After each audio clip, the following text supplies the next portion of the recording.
In this video, I'm going to find these three derivatives, all which require use of the chain rule. So let's go ahead and do the first one. So for this derivative, I'm dealing with the composition of two functions. One is secant x, and the other is the square root of x. So I'm going to go ahead and apply the chain rule. So what I need to do is take the derivative of the outer function, that's secant x. The derivative of secant x is secant x times tan x.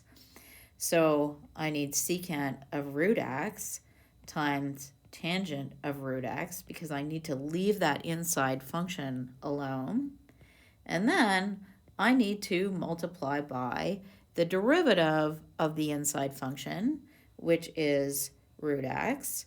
So I get y prime is secant root x tan root x, and root x is x to the 1/2, so I can just go ahead and apply the power rule, and I get 1/2 x to the minus 1/2. Now, the second one is quite a bit more complicated. Let's see, we have the composition of 1, 2, 3, 4 functions. So if you think about that, you essentially can think of it as what you're going to have to do when you apply the chain rule. You're going to have to take 4 derivatives one at a time, okay? So let's go ahead and do that. So for the first one, I know that the derivative of sine of x is cos of x. So I have cos of and leave everything else alone. So that's my first derivative.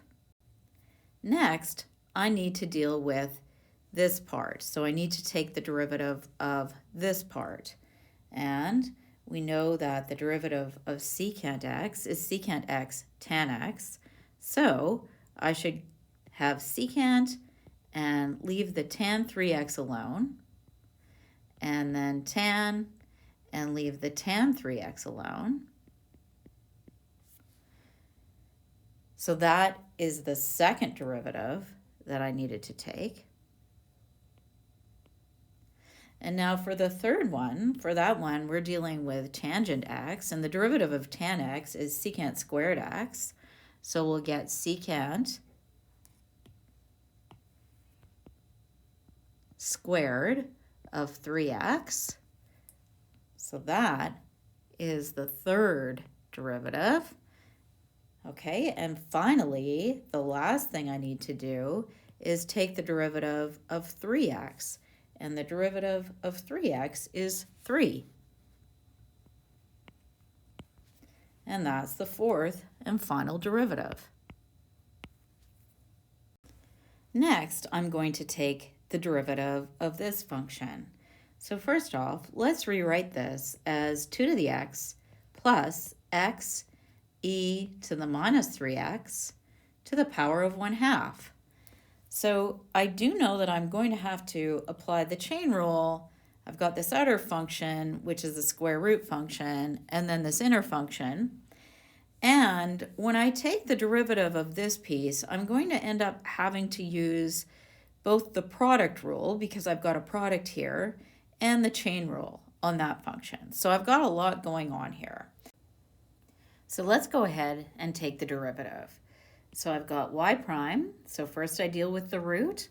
I get 1/2 2x plus x e to the minus 3x, because I should leave that inner function alone.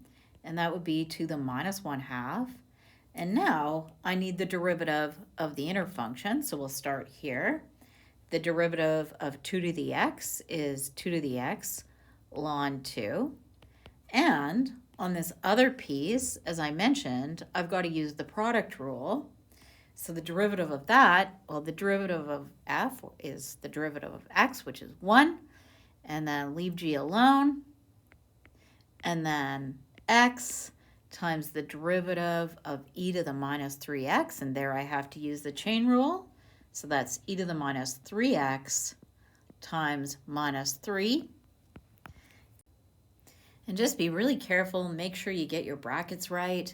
So you've got to have brackets here around this whole piece because this whole thing, this whole derivative needs to be multiplied by this.